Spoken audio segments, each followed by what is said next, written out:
Yuk, mari kita menghitung cost accounting untuk membuat Indonesia menjadi negara superpower di tahun 2045 yang harus kita kerjakan saat ini. Sekali lagi, sekarang kita namakan Vision 2045 Indonesia Emas. Indonesia akan menjadi food country karena akan mengendalikan 50% pangan dunia. Beras akan kita tingkatkan 20 kali hasil produksinya. Pabrik pupuk akan ditingkatkan 20 kali hasil produksinya. Juga semua panganan tanaman lainnya. Storage pergudangan, cold storage dibangun di mana-mana termasuk untuk perikanan dan hasil-hasil laut lainnya. Di setiap provinsi ada. Wilayah Sumatera, Sulawesi, Papua akan jadi lumbung pangan dunia. Kemudian kekuatan mineral bahan baku diproduksi sumber daya alamnya tersebut namun bukan untuk dijual seperti sekarang lakukan yang hanya jadi komoditas kalau sekarang. Namun semua diproduksi untuk jadi underlying printing money rupiah. Bahkan nanti rupiah bisa menjadi uang yang akan dipinjamkan negara berkembang lainnya seperti ke Afrika, Asia Selatan, dan lain sebagainya. Beda strategi peminjaman uang ke negara ketiga dengan strategi obor dan IMF. Kita tidak memberikan mereka bunga. Kita bukan negara yang memberikan debt trap dengan bunga seperti obor dan IMF, tapi memberikan finish produk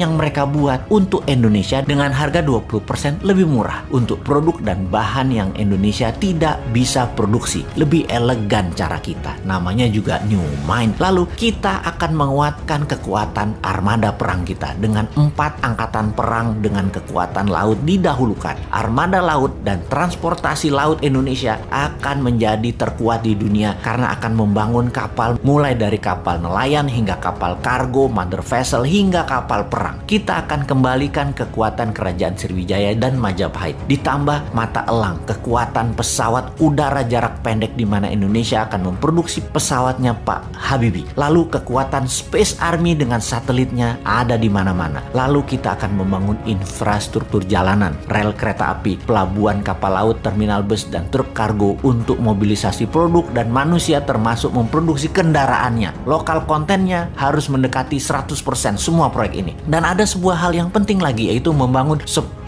juta unit rumah yang semuanya nanti dicicil tanpa bunga kepada setiap peminat atau penghuninya. Dengan adanya 5G bahkan 6G, maka gerakan urbanisasi desa ke kota tidak diperlukan lagi. Orang malah banyak tinggal di desa, tinggal di daerah karena semua sarana terkoneksi dengan biaya telekomunikasi gratis. Untuk kesehatan bagaimana? Selain membangun sistem kesehatan yang masif seperti rumah sakit, puskesmas, posyandu yang gratis, maka menyiapkan sarana sehat menjadi wajib. Bukan hanya penyembuhan, imunitas ditinggikan warganya dengan vitamin, dengan juga dibangun banyak sarana olahraga publik. Taman kota dibangun kompetisi hampir di semua cabang olahraga modern sampai tradisional. Di semua wilayah di setiap minggu ada kompetisi, juga ada pameran kebudayaan. Setiap minggu kegiatan keluarga akan penuh dengan kegiatan yang sehat dan kompetisi olahraga serta budaya yang semarak di mana-mana karena semua sarana gratis dan banyak. Untuk itu semua Indonesia memerlukan energi dan energi listrik yang terbaik di Indonesia adalah energi bertenaga thorium, tenaga matahari, dan tenaga angin. Di mana listrik awal ini bisa menjadi sarana mencharge baterai untuk setiap kendaraan di Indonesia.